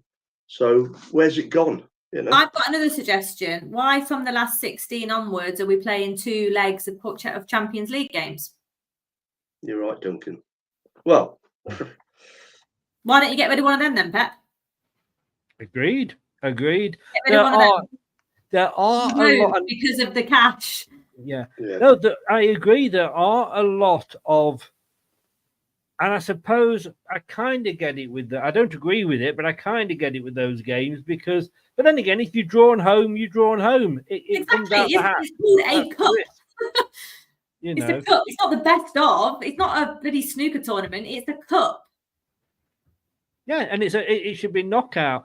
And like I said, I was throwing the argument back at you, obviously, to create the discussion for the FA Cup. But then, as I said, there are other ways all these clubs could save money, could become more profitable, could save money, could save games. Like you say, 2 legs in the League Cup, don't have home and away in the Champions League, but it's TV money, isn't it?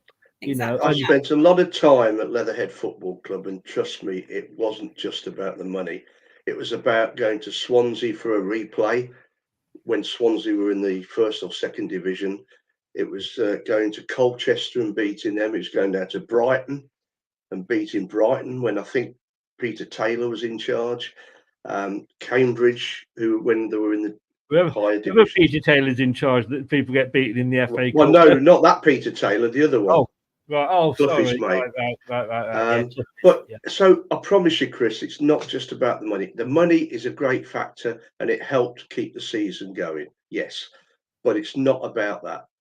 You know, it's about the day out, the glory, the being on Match of the Day, the interviews with people who actually go in a factory on Monday morning. It's the beauty of the FA Cup, and all you got to do is buy a DVD or whatever you buy now about the FA Cup, and you'll see all about that. And that's what it's about. It's not just money. Money is there, yeah, it's great, but then the Premier League's not just about the money, is it? Or is it? Probably, and I can say I'm not arguing with any of that at all. And I was. Is it all about arguing money? In like I say, remember devil's advocate. You know, I was putting the argument forward as I just think it as I said then, you know, it should have been done on a vote, and I don't believe that they've said all parties accepted, unless the parties were just certain a select few. And nobody's asked the clubs. It's a nationwide competition like that, as old as it is, to change the format. I'm not against changing the format, but there needs to be a certain percentage of clubs that are in agreement to it, and each club has its own equal weighting of votes. Nobody's been consulted because it just came out just like that, didn't it?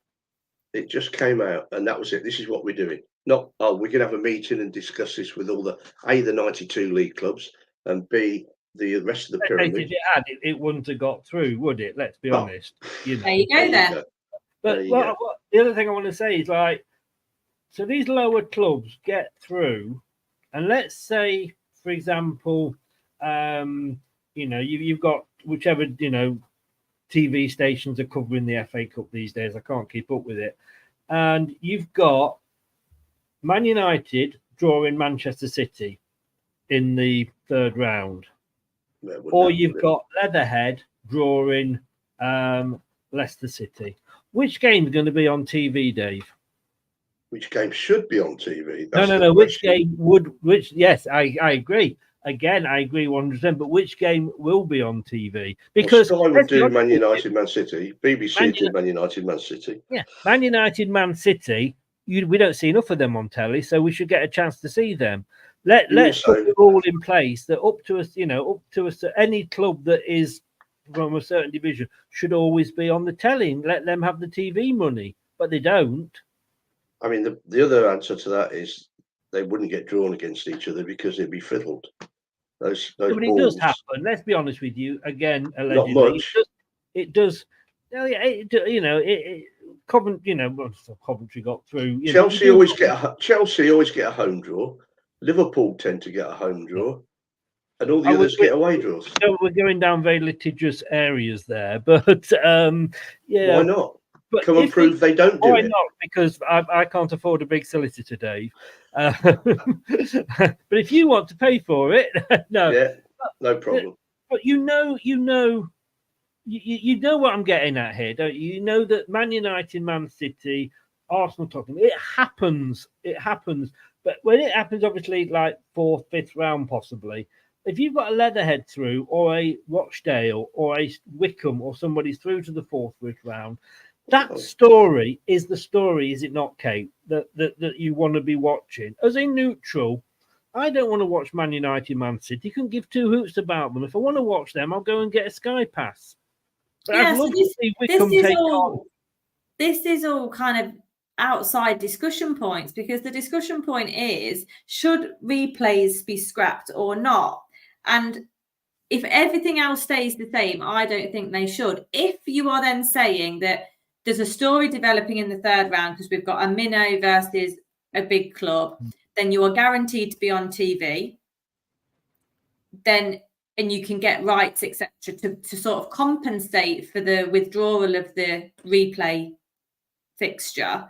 That would be a different argument. That hasn't been put on the table. All that's been taken off the table is the replay. I completely agree. You can change the format if everybody agrees, and if there's compensation done elsewhere about TV, equal coverage, etc., etc. But there isn't.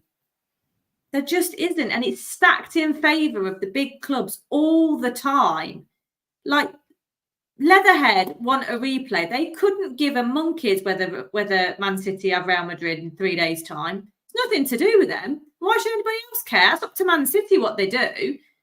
Or do you know what? At the start of the season, at the start of the competition, you can't be in 4 cup competitions or 4 competitions, league, both cups and the Champions League. So you decide which one you want to drop if you're a big club and you're worried about fixtures. The FA have also confirmed that the mid-season break would be removed. I didn't even think we still had it, to be honest with you. We have that 2 weeks, don't we, where the fixtures alternate. Yeah. And a £33 million increase in funding for grassroots football. But like you say, where's that go? Where does that go? Who's paying for that? Yeah. I mean, do we get to the point where, and again, I'm thinking of sort of compromises here, and, just the ideas that I was coming up with was to try and get some money into the smaller clubs, into the lower league clubs, that they may lose out because of this, as in saving money on travelling from the south coast up to the northeast and things like that. And I've forgotten totally what my point was I was going to make then. What's your point? Completely gone. It was a fantastic point. It was a fantastic point. Well, I agree with you. on that one, Chris. You do, yeah. We've agreed on one at last. But no, I mean, the EFL would never have. That was the point I was going to make. It's come back to me. It's all coming back to me now, as Celine Dion once sang. Do we then say, well, all right, we've done it before. If you're in Europe, we do it with the League Cup. You join in a later round. Yeah. Well, it's been, yeah, you're right. Man United. So you were given keep the dispensation, weren't they? replays. You keep the replays. But the clubs that it affects, because they're in Europe, and let's face it, if you're not in Europe, then it doesn't really matter, does it? If you've got a replay, it's only if you've got that European extra sort of game thrown in the mix. So therefore, by your very own admission, this new ruling has completely just decided to go with the teams that have Europe football, which are the top 6. No, I would never have said. I've never personally thought. I don't agree with this personally. I think the replays are there for like you say, the dream. Yeah, there is ways to modernise it and there's ways to review it, but you've got to make sure everybody benefits equally from it, and that includes the big clubs as well. They'll have different motivations to smaller clubs, but you've got to make sure it is all agreed. Football's becoming more and more like a political smokescreen all the time. Was there a season when Manchester United didn't even appear in the cup at all? They were in the Super League, weren't they, or something? So they were World out till Club the fourth Cup or round. something. Yeah, fifth round or fourth round, I think. Okay, but they did try not to enter one year. Yeah, they got told they should. Yeah. They've got to. But Dave, let's say that happens then, and Man United aren't in it. Or say Man United, it won't be Man United now, will it? Manchester City aren't in it, and we go on and win it. Does that devalue our win though, because they weren't in it? No, I don't think so. I mean, you don't know what happens in the cup, do you? I mean, look at yesterday. Might well have not drawn them anyway. Yeah. So can we not therefore say that these clubs, the ones that they're trying to protect, just don't take part in the FA Cup? Well, the FA want everybody to. They want to keep the cup strong. I mean, they come out with some nonsense. It's not up there about we're preserving the FA Cup and its history. They're not. Of course, they're not. They're not preserving anything. What we all know, and we've said it. They're just sucking up to the Premier League to try and get some more money out of them. But it's never going to work. I mean, they've got 25 players or more they can play.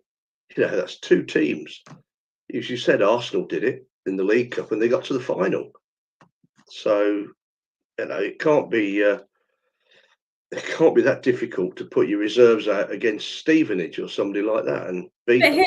But hearing Pep at the weekend complain about the fixture congestion of playing in the week and then playing on Saturday in the FA Cup semi-final, do you know that 99% of fans would snap your hand off to have a Champions League midweek and then an FA Cup semi-final at a weekend? Are you joking? Are you joking me? That's a problem for you. It's detached from reality. Totally detached from reality. In the 60s and 70s, and I will go on about it, and on those pitches, with those sort of footballs and everything else, they used to play over 65 games with a squad of about 13 players. I mean, come on, these guys, well, they're not men, are they? They scream and cry when they get kicked. They fall over and you can hear the scream on the television. Goodness, I'd be embarrassed to scream like that if somebody hit me. Hello, is my solicitor free, please? But wouldn't you, if somebody Dave, again, I agree. Somebody whacked you on and you screamed and cried like a baby, your mates would take the mickey out of you. This is one of the reasons, though, because of those sort of pitches that you play. I mean, when you look back at some of the Leicester games at Phil, I mean, it was like you only needed a couple of women to come out in bikinis and you'd have a mud wrestling competition. They were awful. Keith Welham at Luton, what a goal. Yeah, I mean, how he did that on that pitch, I do not know. I'd love to see these guys on a nice pitch. That gives the lower teams that opportunity when they're hosting, doesn't it? To maybe cause an upset. Was it Hereford's pitch that was like that? Yeah. Who was it watered the pitch before a game just to make it like that? All sorts of things. Even that goalkeeper that got subbed and was eating the pie next to his net. That was at Sutton United, that was. Yeah, Sutton, brilliant. He went for his sponsorship money, didn't he? There's a lot of ways look, if you're that bothered about games, right? This is the answers. We create more. We could make it easier for the lower league clubs by making the divisions north and south. That with all the travelling, that would really make it easy. It's only when you get into the Championship and the Premier League that that the money's there to help you with that. And let's say for the clubs that are in Europe, just drop out of the League Cup. Yeah. Because that hasn't got the same meaning as the FA Cup. Let's be honest, we don't know what it's called every year. It's been the Milk Cup. It's been the Plastic Cup. It's been all sorts. Coca-Cola Cup. Coca-Cola. Coca-Cola. Worthington Cup. Yeah, that was a good one. That was Carling the one we won against Tranmere, wasn't it? It was Cup indeed. That 2000. was. I've still got somewhere. I've still got the thing from that. The program. So there are ways. Could you imagine Enzo coming out the weekend and saying, "I am so annoyed and frustrated," like Pep was, because we've got a Champions League quarter-final on Wednesday and an FA Cup semi-final on Saturday. Oh my God! He's just so entitled. It goes with being successful, doesn't it? The more it's like when people moan, "Oh God, we're on TV again." Oh God, the game's been moved. If we weren't where we are, do you think Leicester Preston would really be on Sky? On a Monday night that I'm going to, I'm not going to get back till some ungodly hour. Yes. No, you're a star. Okay. I mean, when it like could be on any a other Sunday, sport, it could easily be on a Sunday, but Sky don't want it on a Sunday because that's Super Sunday. but you play any sport in a tournament, the more you win, the more you play. You don't hear people moan, "Oh, I got through to the final. That's about 6 games I've played now." Anyhow, Serena Williams must have played some kind of knockout tournament for 98% of her fixtures, and she got to all the finals. Yeah. Well, she had to play more games, though. But do remember, Serena Williams does not play as many games as the men do. Let's just put that in context there for a minute. Earns half as much money. Quite right that she does as well, because she doesn't work as hard for it. Here we go. No, she doesn't. They play 3 sets. They play 3 sets. I'm actually in total agreement with that. I'm not sure how they get equal pay for not playing equal sets. Exactly. Anyway, that's another. And they have VAR. That's another day. Yeah. But basically, this is the oldest cup trophy. It is the one that everybody dreams about. It is the one that everybody wants to go as far as they can in. It's Pep's world and we're all living in it. That's the summary. Yeah. Well, sorry? Well, it's Pep's world and we're all living in it is the summary. When these managers are gone and been sacked and the rest of it, and these new managers come in and want to go at the FA Cup because they're young and ambitious and want to just try everything, it'll be changed because Pep didn't like it. Yeah. Do you remember, Dave will remember this, when we were winning it those times, I think Kate was possibly still a Newcastle fan then, but when we were winning it, when we were winning it and doing well under Martin O'Neill in it, the big clubs didn't give a damn about it. We played Man United. The first time we won it, we played Man United in whatever round it was. And I think Roy Keane was the only main player that was in it. Nicky Butt was, but I don't think he was. But Chris, that was Man United in those days. No, but what I'm saying was clubs didn't take it seriously. No. Then they saw us go and think, bloody hell, Leicester in Europe again and this other team in Europe again. This is a way we can get into Europe. They saw Ian Marshall play at Atletico Madrid and couldn't believe what they were seeing. I know. But you see, we also played Man United. Who could? Let's be honest. The year after O'Neill. Sorry, Dave. When Peter Taylor got us top of the league by drawing every game, we played Man United at home. We were undefeated. And I remember Birch was taking the piss out of the United players because we were top and they weren't. They played their reserve side against us. They had Beckham, Butt, Keane, somebody else on the bench, and they beat us 3-0. So it's not just the League Cup. That was the Premier League. And that sort of summed it We all were up in top. those We days. did a Leeds then, Dave. If you remember, we were actually top of the league for 2 weeks because We should have sacked him then. there was an international break. Yeah, that's right. Good That has knowledge. been. That I'm going to miss this in the summer break. Look, we talk about cricket if you want. No, God, no. I love cricket. No, We'll no. do our own, Kate. Let's talk cricket. We're going to do LTiD. Let's. It's just not cricket. I love the fact he was looking up at the ceiling then. You didn't even know he'd gone. Hello. Well, look, you're in Kate's position. Oh, Actually, lovely. I think that was better. Put her in the middle. But no, cricket. Should we do a watch along for a 5-day bloody cricket match? And then it's a draw. And he's running up towards the wicket again, and defensive shot. It goes nowhere. We need to Come talk back in for 10 him minutes. because it's so exciting, mate. Well, maybe for you, because you can't stand a lot of it. No, don't get me wrong. 2020, love it.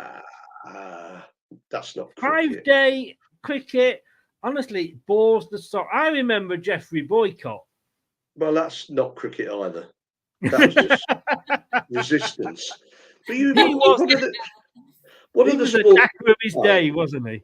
Get there, have breakfast, go watch a few overs, go and have a couple of beers, come back, it's still going on, have lunch, Exactly. He's more still beers, going come on. back, meet your mates. I mean,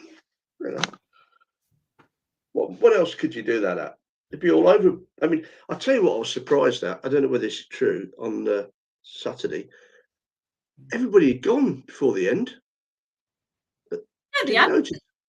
Well, the cameras showed so many empty seats. That's because they weren't allowed to sell them on. That's why.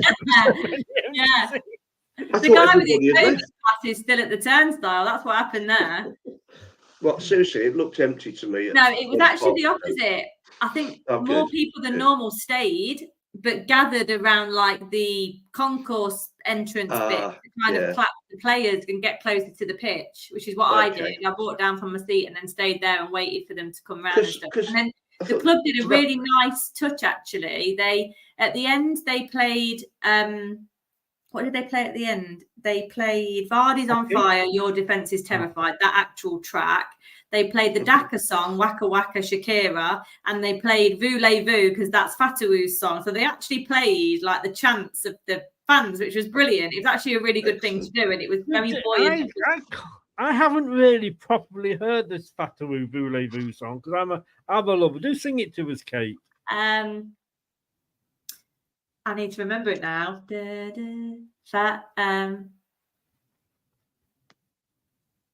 How does it start? Is it? It's Abdul running down the wing. Abdul, hear the Leicester sing. Abdul, Leicester's going straight back up. Fatawoo.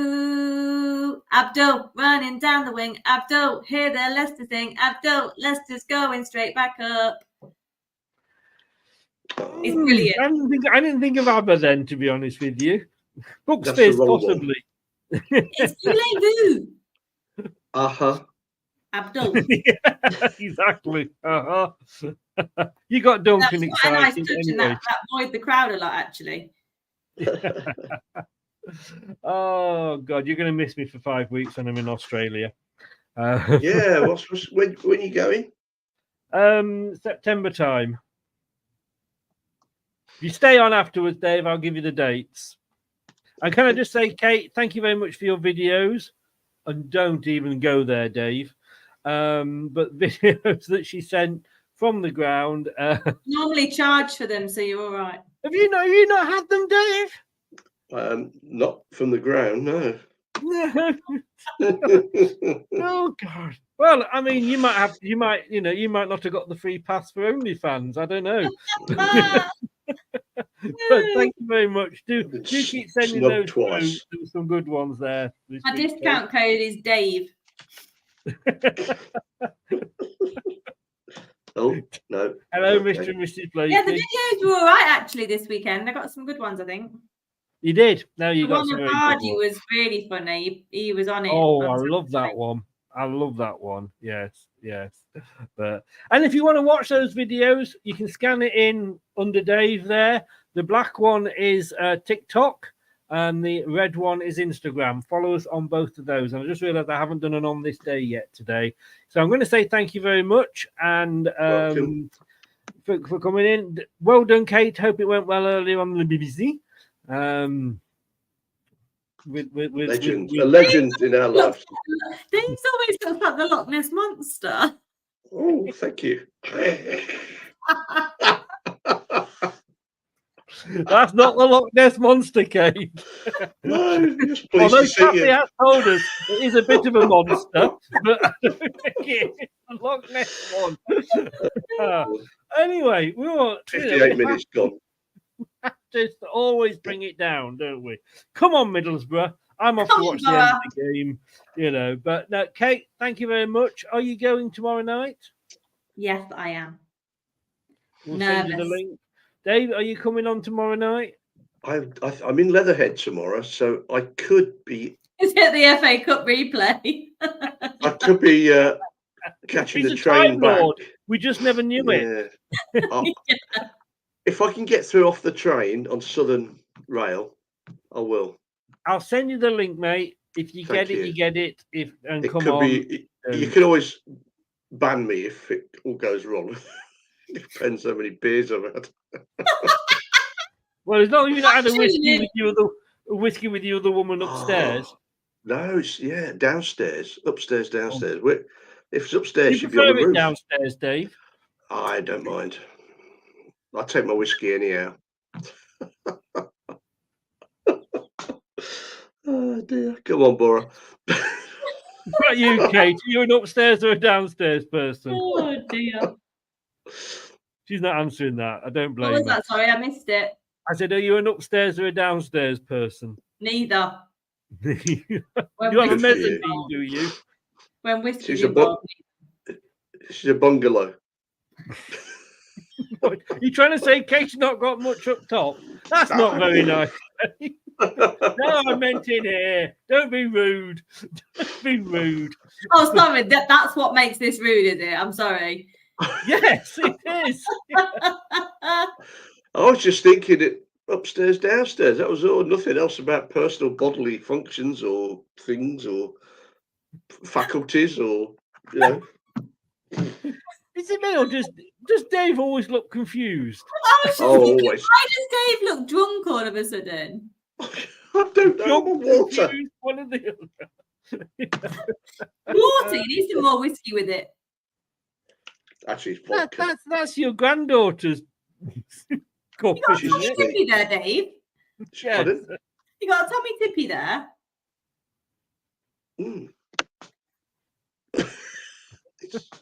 It's all right. Oh, great show, folks. Oh, cast you next time. Well, be careful, Dave. Duncan, that is Dave's missus. And do give my best to your cousin, is it John Whitmore? Tell him to behave himself next time. He's Kathy's cousin, actually. Oh, is it? Stay online. Stay online for me, Dave, afterwards. From Hinkley. But I'll send the links to. Thank you both very, very much. Take care. See you, Kate. Good luck tomorrow, mate. Where can they find you, Kate? Get your pen out, Dave. I am at Kate Blakey 40 on Twitter, so follow me on there for some LCFC chats. And if you're not following her, why not? You can go on to the Twitter post and the link. Well, the link's in the Twitter post for tonight's show. Dave, don't ask me. Don't ask me. I have no idea. Kate, where can the people find Dave? I've got Dave. It's also now 4-2. Dave is on Twitter and he can be found at Dave SM31771465. A really nice, easy Twitter handle there. It's just like a bit of S&M does, Dave, I'll tell you. I tell you, Somerville, quality player. Oh, 4-2. Yeah, I'll just see. Well, we expected it, didn't we, to be fair? Yeah. 4-4's on. 4-4's on. Yeah. We only need 2 more wins, don't we, Dave? I think it's we do. A few times. Have I mentioned it before? You may have done that. Feature in a second, Dave. Thanks very much, guys. Take care. And I'll see you both See you, tomorrow. Kate. Bye-bye. Bye. So, yes, indeed. We will be back tomorrow. Thank you to Dave. Great show, Dave. I love Dave, bless him. He's like everybody's favourite granddad. He's the Clive Dunn of the 2020s. And Kate, of course, who is, well, no, we can't say, can we? But thank you to them both very, very much. Thank you to everybody that's been in the chat and joining in. Duncan, saw you earlier on Luke's show. Thanks so much for popping in here. Paul as well. And everybody else that's been in the chat. And if you've been listening via your favourite podcast platform, it's been a pleasure borrowing your ears. Clean them out next time. But thanks very much. And I will see you 7:15 tomorrow for the watch along. We've got to win it, because if we don't, doesn't bear thinking about. See you then. Thanks very much. Take care. Thanks for watching. These videos are tremendous. You better like them too, or I'll be back. The TalkSport Fan Network is the ultimate on-demand destination for the UK's best fan-led football podcasts, including Leicester Till I Die, independent analysis and reaction for the Foxes faithful. The TalkSport Fan Network. Unbeatable club-dedicated content created by the fans, for the fans. Follow the podcast on the TalkSport Fan Network.